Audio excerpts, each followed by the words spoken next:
Want high returns but are okay with high risk too? You may want to learn about futures and options. Hi, I'm Arunima and today I'll be speaking to Saketh R from Optionables about futures and options trading. He has 10 years of experience in trading. I don't know about you, but I have a lot of questions about how to get started as an F&O trader. Things like the relationship between risk and reward, basic terms that should be part of the dictionary of every trader, and also how much can I realistically expect to earn from this. Before we start, make sure to subscribe to the Trading with Groww channel so that you don't miss out on such exciting content. Let's jump right in.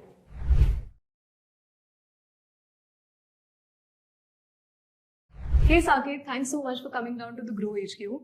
I've always wanted to know about FNOs, but wanted to understand it better, and I'm glad you've come down. So, futures and options, how is it different from traditional stock market trading? And tell me, honestly speaking, do we have a future with futures and options? Okay, first of all, Arunima, thank you so much for having me here at the Groww HQ.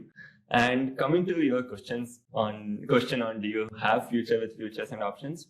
You might have a future with future, but you definitely have a lot of options with options. And if you viewers are interested in finding out how, just stay on till the end. So now, okay, since you're just starting out and you might have a lot of questions on what is future, what is option, let's do one thing. Let's get Jenga right over here and try to understand things better. Wait, did you just say Jenga? Yes, let's just get it. Whoa! How did that happen? So this is what we are going to use now to understand stocks and futures. Cool. So what I'm going to do now is keep this whole thing aside. Okay, now Arunima, what we are going to do is I'm going to bring one block of Jenga and let's consider this to be any stock. So which is your favorites? Favorite? Let's say this is Reliance. Okay, so one stock of Reliance currently is trading at 2,500 rupees approximately. So what if I told you for the same amount, you can actually, instead of having one stock of Reliance, you can actually have 5 stocks of Reliance. What sale is this? I love this discount. Yeah, this is a sale on market.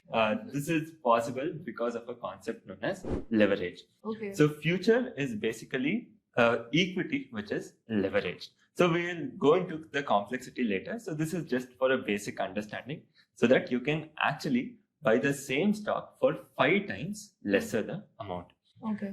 So now if I ask you, so what do you think is the advantage or disadvantage of entering into future contracts? So if I make money, yes, I would make probably, because I've invested this much on this, but does it mean that I lose that much as well? Exactly. So to put it in a simpler term, because you have actually got 5 times the quantity for the same amount, you will be either making 5 times the money or you will be losing 5 times the money. So if you're losing 1% or gaining 1%, it would translate into 5% gain or 5% loss. But there is also some catch in future. So you can't just enter into one quantity or you can't just enter into 10 quantities and tell that, okay, so I have 2,500, let me buy one stock of Reliance. So now I'll get 5 stocks of Reliance. So this is not how it works. So there is also something called as a lot size. That means the minimum quantity in which you have to enter. And for Reliance, it is 250, right? So 250 into 2,500 would come somewhere around it. You can... Please don't do this on camera. The math is not matching in my head right now. How much is it? So maybe around 8 lakh. Okay, yeah, totally. I was going to say 8 lakhs. You're from SRCC, so you should be knowing that better than me.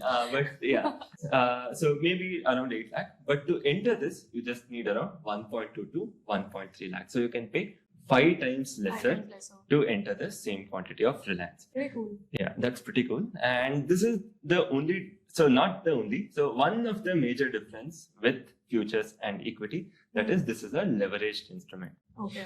And the second major difference, so let's just briefly discuss about futures and then move on to options. The second major difference is with equities, right? So let's say you're expecting the market to crash, right? So you can't sell an equity and carry it overnight. So there is a famous concept of short selling, right?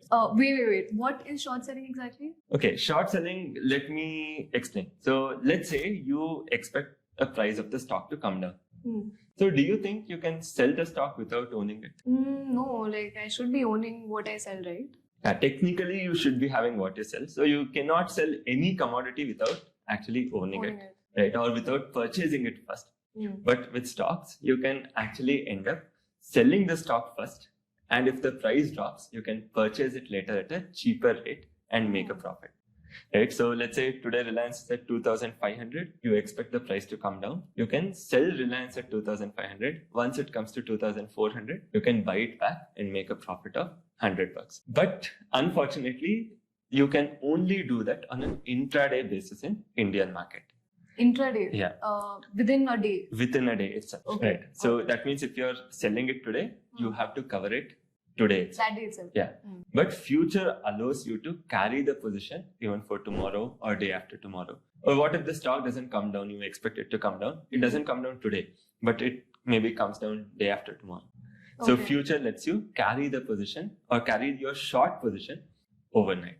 Okay, I like futures already because in school I always miss my deadlines. So that works. Cool. So briefly, if we have to put this in a nutshell, so futures is as good as equity. So if equity is moving up by 1 point, future is going to go up by 1 point. If equity is coming down by 1 point, future is going to come down by 1 point. 1 point.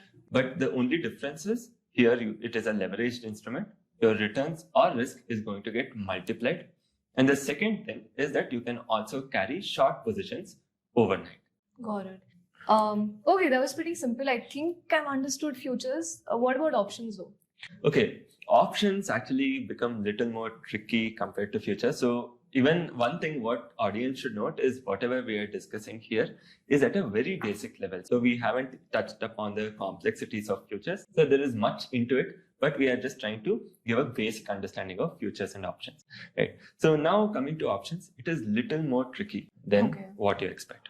Right. So okay, let's put this aside and let's only keep Reliance. Oh, okay. Okay. So this stays with me. Yeah, this stays with you because you have one stock of Reliance. Let's go. Yeah. So now Reliance is currently trading at 2,500. Cool. So options is more or less nothing but insurance. Okay, Arunima, I am pretty sure you must be having a health insurance, right? Yes, that I do. Yeah. So what did you do when you have to purchase a health insurance? Or can you just briefly explain how does a health insurance contract work? So health insurance is basically to protect yourself from accidents and so on. So you pay some amount every month or year to an insurer, and in exchange, the day you probably get hospitalized or something, they take care of your expenses, right? Right. So this is exactly how an option contract works. Oh. Right. So it is no different than an insurance, but this is insurance for stock market. Right. Oh. Pretty cool. Okay. Yeah. So just to put this in a simpler term, let's say you have purchased one stock of Reliance at 2,500. So now you're scared that, okay, you only want to lose 100 rupees. Right. So you are really scared. Okay, what if the market crashes tomorrow and you lose 500 rupees or 1,000 rupees? Right. So what you can do is you can purchase an insurance in the market. So like how you paid a premium for your health insurance, so you have to pay premium to the option seller, right? So you go to the option seller or you go to the market and tell that, okay, I am going to pay you a certain amount of premium. So if Reliance is, let's assume this is 2,500. 2,500. If Reliance is going to fall towards 2,400 or below, you have to give me a compensation. Okay. Okay, so your market was here or the stock was here.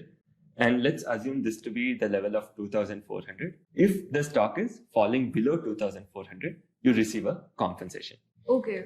So you're betting basically in the market. Yeah, it's Whether like you go up or down. so maybe the intention of starting derivatives was to insure your risk, right? So it was to protect yourself from a big market crash. But unfortunately, today it has turned into a trading instrument rather than people actually using it to mitigate risk. Okay, to understand options better, let's shift to our Baid. Whoa! Is this trading with Groww or magic with Groww? Magic. Okay, let's start. Okay, so now we were discussing about Reliance, which is trading at 2,500. Yeah. Right. So now let's say, what is the kind of loss you want to have? Maximum loss? I think I'm okay to lose 100 rupees. 100 rupees. Yeah. Not more than that. Not more than that. Right. So then in that case, maybe you don't want to lose anything beyond 2,400, because if it falls to 2,400, you're going to lose 100 rupees. If it falls beyond, you're going to lose more. Correct. Right? So you want to cap your risk no matter what at 2,400. Correct. Right. So now with options, what you get to do is you get to buy an insurance at the level of 2,400. So you are going to tell, okay, I will pay a premium, say 10 rupees, 15 rupees, 20 rupees. So you give me an insurance at 2,400 such that if it falls below 2,400, you have to give me a compensation. Got it. Okay. Understood. So in case if the stock is falling below 2,400, you have to give me a compensation. So this is the basics of options, very similar to insurance. So maybe you can just give a brief and let's see if you have got this. Okay, so basically what I've understood is if Reliance is trading at 2,500, right? The maximum loss I'm okay to deal with is 100 rupees. So hence, if it goes below 2,400, I don't want more loss in that. So in exchange, to make sure I don't incur more loss, I pay a small amount. It could be 10-15 rupees as premium. Premium, correct. Right. So that would ensure that I'm capping the loss at 100 rupees. 100 rupees. So if it goes anything below that, you're going to get a compensation from the seller. Cool. So now it also comes with certain terms. So I can't say, okay, pay me 10 rupees today. And no matter when it falls below 2,400, I'm going to give you a compensation, right? So I will also put a term saying that, okay, you pay me 10 rupees or 20 rupees today as the premium. Okay, but this contract, what we are going to enter now, is going to expire in the next 20 days. Okay. 20 days. So only if Reliance is coming below 2,400 in the next 20 days, I'm going to give you. Not even the next minute. Yeah, not even the next minute. Okay. Right. So exactly by 20th day, if it comes below, I will compensate you. Okay. If it doesn't happen, right? Nice. So then I get to keep the 20. Such to be made. Yeah. So it's very similar to how we keep paying for insurance and very rarely we claim it. Right. So this is a similar concept. Now here the contract expiry date is the expiry date in options. Right. So this level at which you have decided not to lose, right? So this is called as the strike price in options. Strike price, okay. So this level is called as strike price. Maybe you should write this down. Strike price. Okay. Right. So then the premium what you are going to pay is premium. The expiry day of the contract is expiry. So only thing that changes is in case of health insurance, it was a health calamity, right? So if you get hospitalized, you could get the compensation. In this case, if the option is falling below the strike price, you're going to get the compensation. So you can see it's as easy as insurance. Yeah, correct. So I get that 2,400 is the strike price, but let's say I'm feeling risky and 2,300, 200 rupees is the loss I can incur. So does that mean that the strike price can become 2,300 as well? Yes. So the strike price can go all the way from maybe say 1,000 all the way to 3,000. Right. So you can pick any strike. You can pick a 2,300, 2,200, 2,100. But one important thing what you have to note is, let's say in this case you end up picking 2,300. Right. So you are going to get compensated only below 2,300. So because you have higher risk, right? So you're going to pay lesser premium also. So instead of paying 20 rupees, you might just end up paying 5 rupees. So the lesser risk you take, higher the premium, and the more risk you take, you can pay lesser premium. Okay, understood. Now I've heard a lot of terms. I feel like option traders have their own secret language. Some of the terms are things like call, put, premium. I think premium I've understood. But what does this actually mean? So in this case, you wanted a compensation if the market came below or the stock price came below a particular level. What if you want a compensation if the stock goes above a particular level? Oh, okay. So like 2,600, 2,700. So you don't want to enter the stock now. You tell, okay, I don't want to enter the stock because what if the stock price comes down? But I want the compensation only if it goes above 2,600 or 2,800. So you don't want to enter it now because what if it falls to 2,000? So you only want the compensation if it starts going above 2,600 or 2,800. Okay. So this concept is basically call option. Call option. Yeah. Okay. So you can use the green marker. So unfortunately, I'm not very tall. So you'll have to Right. So if the stock price is going up, right? So then Call, if you end up buying a call option, again you pay the same premium. So you can see both places you're paying the premium. And in this case, you are going to get the compensation if the stock goes above a particular level. And in this case, you're going to get a compensation if the stock falls below a particular level. So this is call and this is put. So put options, if you purchase a put option, you're going to get the compensation when the stock is coming below a particular level. And if you purchase a call option, you're going to get compensation above a particular level. Got it. So now the thing is, you can actually end up buying contracts of different expiries. So you can buy contracts expiring in say 20 days, you can buy contracts expiring in 40 days and 60 days. That is basically 1 month, 2 months and 3 months. So why am I telling 20? Because there'll be holidays in between. Oh, okay. Yeah, right. Makes sense. Yeah. So 1 month, 2 months, 3 months. So you can purchase par OTM contracts. So you feel that, okay, Reliance can go up. If not today, it can go up in next 1 month. Yeah, 2 months, 3 months. So you end up purchasing 2 months later expiring contract, but you have to pay higher premium. More the time, more the premium. So if you trade Nifty or Bank Nifty or any index, so you get options which expire every single week. So you don't even have to go month on month. You can trade with options expiring every single week. So this is broadly a concept of insurance which applies to options. Okay, so at this point, I'm betting whether the market will go up or down, right? But what if I want to receive the premium? Is that a possibility? Definitely. So then you become an option seller rather than an option buyer. So let's say your view is market is going to stay above 2400, right? Yeah. So you're thinking, okay, by end of this month, everything is looking good. Markets can go up, Reliance can go up. So Reliance is definitely going to stay above 2400. So then instead of buying this option, you can very well sell it, right? So when you sell this option, in case if the market doesn't come below 2400, you don't have to give any compensation. You get to keep all the premium in your pocket. Yes. Yeah. Okay. So similarly, if you are expecting a stock to come down, and so you know that you buy a call option to receive compensation above 2600. Okay. But what if you expect the stock to trade below 2600? You can become a call option seller. Okay. Okay. So you receive the premium from the buyer, and yeah. So basically, it's one bet against another. Exactly. So here, the call option seller will either make the money or call option buyer will make the money. So it's a zero-sum game. Exactly. Yeah. Awesome. Got it. This is very, very simple to understand. Thanks a lot, Saketh. I hope it was some use to you and you were able to understand it well. Okay, I think it's time to get back. Okay, so what are the common mistakes that option traders make, especially beginners? How do you avoid these facepalm moments? Right. So most likely, based on the option traders whom I have interacted with, or you can take my examples, the mistakes what I was doing when I started initially trading, is not manage risk properly. So this is the only thing. So there are basically two pillars to trading. One is risk management and discipline. So one, even if your risk management is good and you're not disciplined enough to follow it, you're still going to lose money. Okay. And the very first pillar is risk management. If you don't follow it, you're anyways going to lose money. So to make you understand this better, let me just give you an example, right? Okay. So let's say you lose 10% of your capital. So you have 100 rupees with you. You lose 10% of your capital. 90. Yeah, 90. So now you are left with 90. How much do you think, in terms of percentage, you have to recover to get back to 100?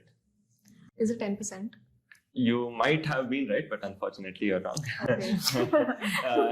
Great. And so, because you have to recover in total 10 rupees, but you have only a capital of 90 bucks. So that means 10 over 90 is actually... the denominator changes. Denominator changes and it becomes almost around 11%. So to come back up, if you lose 10%, you need 11%. You need to recover more to come back up. This looks okay. So if I have lost 10%, I'll make 11%. What is a big deal? So now let's say you lose 25%. Okay. Okay. So that means you are left with 75. $75. So how much do you think you have to recover to get back?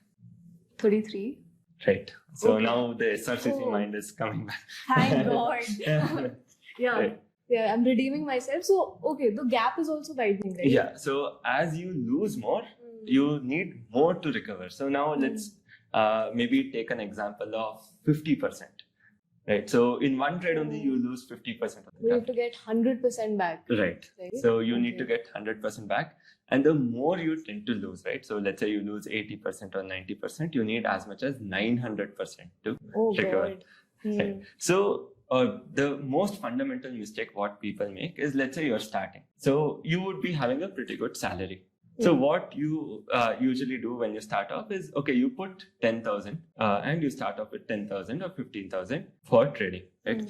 So this 10,000 or 15,000 might not be a significant sum to you. So what do you think? Okay, even if I lose this 10,000 from next month's salary, again I'll put this 10,000. Or if I lose that, I will ask somebody else put this 10,000. So this 10,000 number is not a big thing to you. So what you end up doing, or what a beginner usually ends up doing, is he puts this entire 10,000 to risk.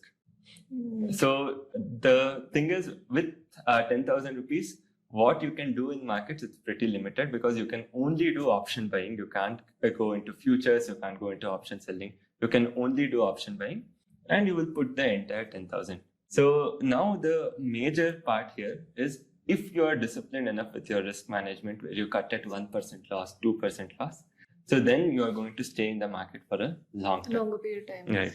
Parampara, Pratishtha, Anushasan. I think that's what we need in the market as well. Right. So the thing is, that is one. And two, you have to be disciplined enough to cut your loss. Cut your losses. Yeah.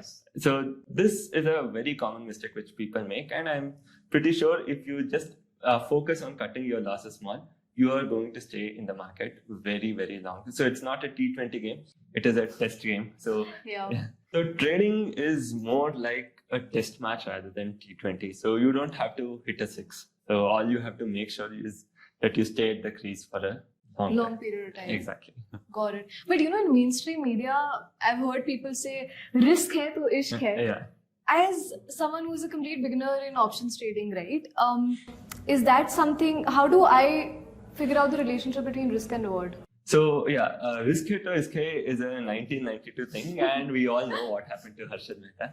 So you can say in trading, it is actually risk management hit. So ishq hai. Oh, that's a good one. Yeah. So the thing is, it's more applicable to trading than investing, because in trading, everything is about risk management. If you know to manage your risk well, then you can actually, if the trade favors you, you can actually reap plenty of rewards. Only thing is, if the trade doesn't favor you, you should make sure that you don't lose a lot. So let me just give you a simple analogy where let's play a game of a simple dice game, right? All right. And I will make you understand the concept of risk to reward or risk management much better. Let's do it. Yeah, let's do it. So before which, I just want to ask you, what do you think, Aru, is the probability of the market going up or down? I don't think you can predict it, right? Exactly. As you know, the market, there's a 50% chance that the market can go up, or a 50% chance the market can come down. It's a total random event. So who knows what is going to be the next day? Nobody knows. So when there's a 50-50 chance, how exactly are you going to make money in the market? Right. So this whole thing is determined by only one concept, and that is risk to reward. Okay. Okay. So to understand this better, again, let's do the dice game.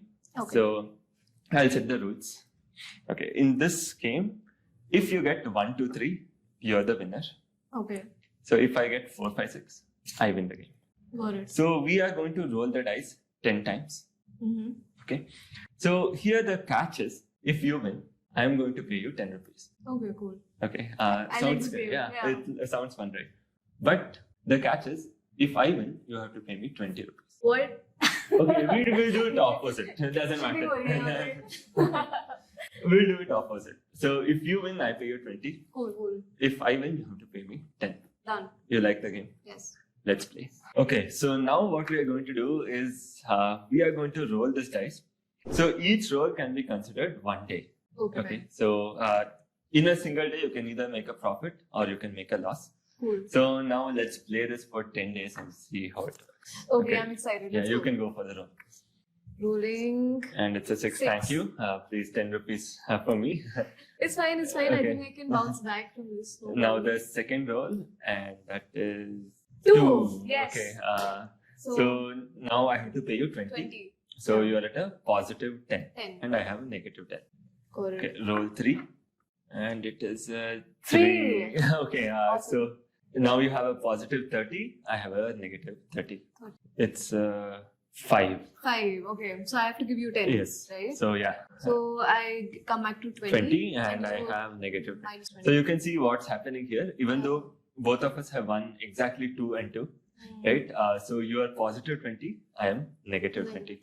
So we can roll this for... It's like disproportionate. Yeah, disproportionate. And I will tell you why exactly this is happening. So we can continue rolling. Got it. Yeah. And it's the 5th roll and it's thanks. Thank you for... Yeah. Thank you for... Here's my fake money. Yeah, thank you so much.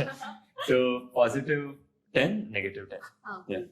It's 5. Five. Thank you so much again. And it's... Running out of money Yeah, now. now break even. Break even. So 6 rolls have been done and both of us have made no money. Got it. Okay, now let's go for the 7th one. And it's 2. So I won. Okay, yeah. So you 20, give me 20. negative Minus 20. 20. Yeah. And it's a 5. 5. So negative 10, positive 10. Yes. 2 more rolls to go and it's 1. 1. Okay, great. Okay. So, So negative 30, positive 30. And It's a 2. 2. So positive 50, minus. No, we were at 30 and 20. 20, right? 50. 50 and positive minus 50. So you can see what exactly happened here. So even though both Aru and I won 5 times each, so she ended up with a positive value where I ended up with a negative value. And the reason for this is simply because Aru was playing this game with a risk to reward of 1:2. So every time she risked 10 rupees, she was getting a reward of 20 rupees. So even though if she had just won 4 times out of 10 times, she would have still had a positive expectancy. So you would have still made money. So this is a simple game. So you can see it's a zero-sum game, right? Zero-sum So game, whatever I am winning or losing, you are getting the opposite of it. So trading is a zero-sum game. And whoever is going to lose is going to give the money to the person making it. So basically the money is going to get transferred between people. Yeah. And it is going to get transferred between people who are or who knows to manage risk better, who are disciplined enough, from people who do not manage risk. So that's the crux of trading. Got it. I like this game already. Saketh, I want to start trading, but I also don't have a lot of money. So I don't want to lose that money as well. So how do I manage risk? And first of all, how much risk should I take in the first place? Okay, so just to give you a maybe number, a thumb rule sort of a number, I might say that, okay, do not risk more than 1% of your capital in any trade. So you can actually get 100 trades wrong to lose all of your capital. So you can simply follow a thumb rule of, okay, don't risk more than 1% of your capital.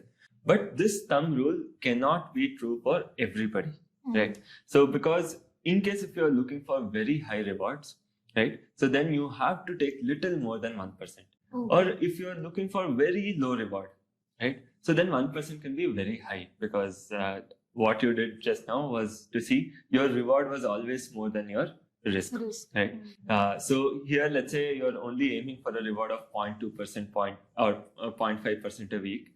So then it makes no sense to take 1% risk, right? So the idea seems to be pretty simple, right? So you can divide this whole thing into 2 parts. The first part is try to make sure how much you're winning on the days you get it right. Let's say you might be making on an average 0.3% or 0.4% when you're getting your trades right. So your loss shouldn't be more than what you're making on an average. So this is rule number 1. Got it. Okay. So then there is a second rule. So again, trading.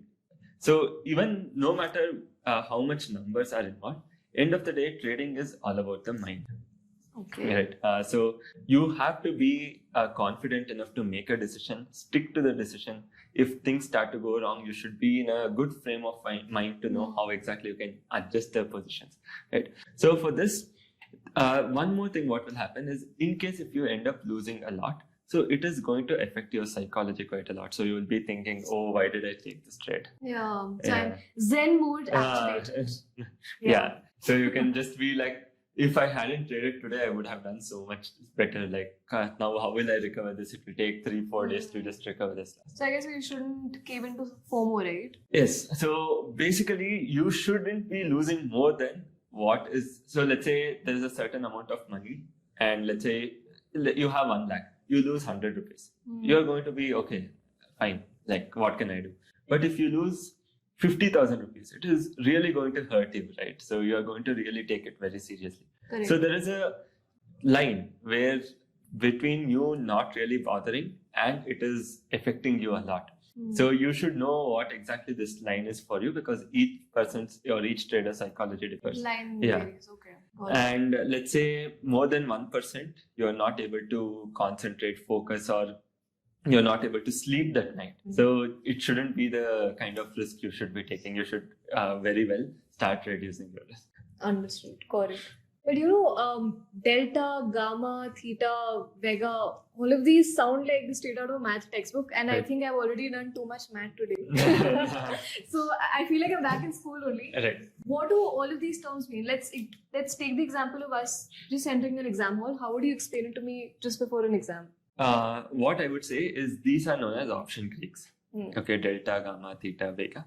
So all of them actually help you explain a particular option price. Let's say today an option is trading at 50 rupees or option is trading at 60 rupees. And it has moved from say 50 rupees to 60 rupees. What are the factors that cause this option to move from 50 rupees to 60 rupees is basically explained by the option Greeks. So this still looks confusing, right? So should you really understand this to trade options? So you can give me your phone. Okay. Okay. No need to unlock. Yeah. Okay. So you, how long have you been using this phone from? A year and a half. Okay. You know to use all the apps on this phone. Yes. Okay. So you're very comfortable with it. Yes. Right. So do you really know what goes on in case if you click a touch, let's say you touch the screen, how exactly is the software responding? So how does it know that you're typing A? Or how exactly is it connected to your memory, like RAM, or how exactly is it connected? So it must be pre-configured, right? Right. At a certain, maybe at a certain location, if there's some sensorial physical touch, then that means that A is being pressed or something. Right. So you can see what exactly happens here. All of us here are actually using our phones, but very few of us know how the internals of the phone work. So I don't understand anything with respect to chips, right? So how these microprocessors really work, I have no idea about it. But I can still easily use my phone without having much idea about this, right? So basically I know, okay, there is a motherboard which has a RAM, which has a processor, so which has a CPU obviously. So, and then it has camera, it has memory and all sorts of things, right? But I don't know how each of them are connected. But I can still use the phone very well without knowing how exactly these things work. Oh. Okay, So you're saying it's not necessary to know about these option Greeks. So I would say as a trader, this provides an explanation as to why option price moved from 50 to 60 or why the option price moved from maybe, let's say, 100 to 200. So there are a lot of factors which come into play why an option price particularly moves. So there will be factor of delta as the market is moving. So the delta of the option will help the option price move in a particular direction. Then there is vega, which means volatility. If the market is very volatile, the option premiums are going to go up. Then there is a concept of theta. Theta means time. So as and when the time passes, the option premiums are going to come down. So if you're an option seller, only the value of theta would make more sense. But broadly, to trade options as a beginner, you don't really have to dive deep into Greek. So you can pretty well trade options without knowing. I mean, broadly, it is important to understand. Yes. Do your homework, kids. Sure, but if I were to open YouTube right now, I'd find 10 videos where people are saying, oh, I made like insane amount of money from futures and options trading. How does that work? So now if I were to tell you that today I made 1,000 rupees, would you buy a 30,000 rupee course from me? No, probably not. Sounds a bit much. Okay, what if I told you I would teach you how to make 1 crore? Would you purchase a 30,000 rupee course? That sounds tempting. Right. Yeah, maybe. So what they are basically trying to do is lure you into purchasing some of their paid service. Okay. Right. But to be honest, what we have to actually go by is the official reports and not the things what they claim on the social media. So as per the official reports, 89% of the traders have actually lost money in market. 89% have lost money. Have lost money. Okay. Yes. I didn't know that. Okay, and because it's a zero-sum game, this 89% people's money should go to the remaining 11%. And these remaining 11% can be big institutions, big prop traders, big traders with very big capital, right? And not just that. So overall, there were close to around 45 lakh traders who traded last year.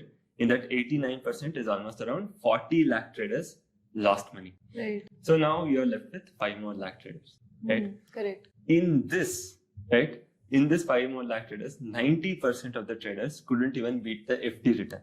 So, right? That's so nothing. That's nothing. So you could have rather parked your money in FD and made more money than actually trading. So now you know where we are getting into. There were hardly 1% of the people who made the most amount of money. Okay. And what exactly is happening on social media is when people show you big screenshots. So generally, they will always have something to sell to you, and their primary source of income would actually be selling that product rather than not the trades. Exactly. Scam. Scam 2023. This should be a Netflix series. Yeah, definitely. It is definitely worth doing. It's something like this Jamtara series which you have. So I haven't seen that, but we'll co-produce this one. Yeah, Groww can do it actually. Largest Groww can. All of this reminds me of that Hera Fairy meme. Ab to paisa hi paisa hoga. But set some realistic expectations here. I want some truth bombs. What is the most likely amount of return that we'll get? And also, please tell me this is not some Lakshmi chit fund.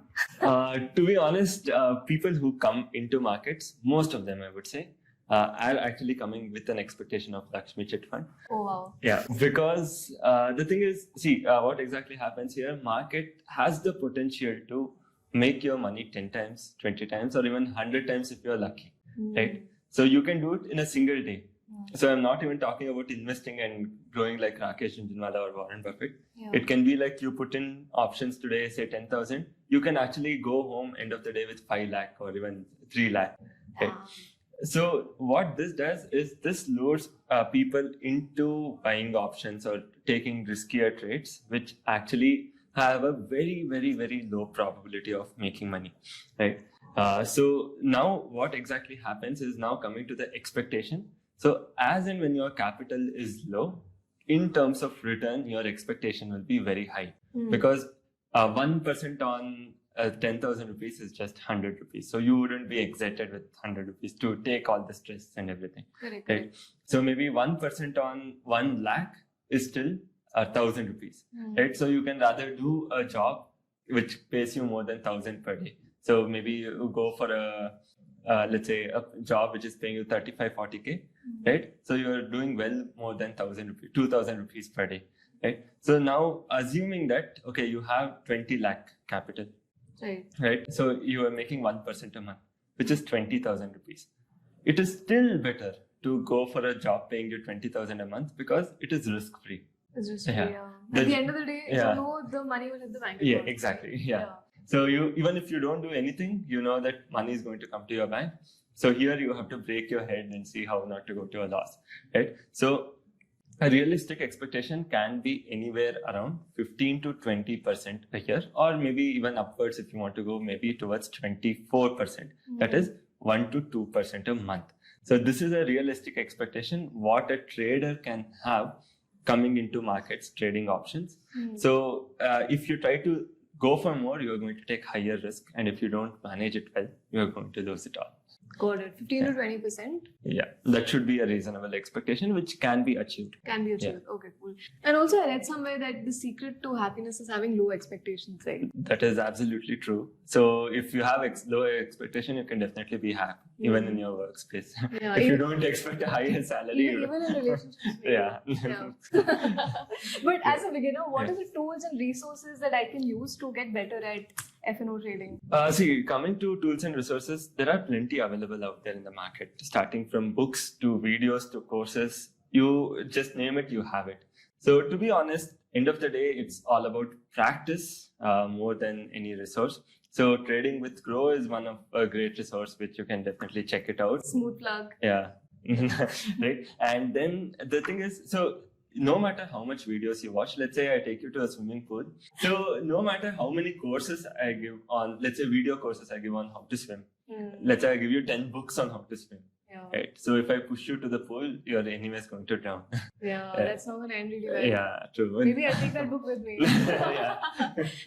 So even though no matter how much of knowledge theoretically, so only when you come into the pool or into the market, so that's when you are going to really get the true experience of market. And market is going to teach you many more lessons what a book or a video or a course cannot be teaching you.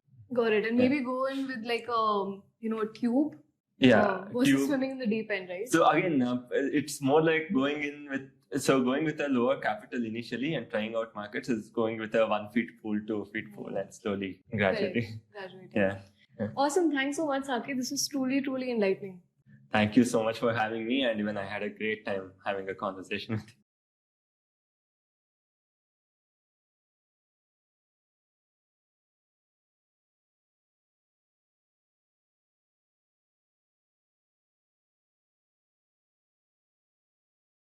Investment in securities market are subject to market risks. Read all the related documents carefully before investing. Please read the risk disclosure documents carefully before investing in equity shares, derivatives, mutual fund, and or other instruments traded on the stock exchanges.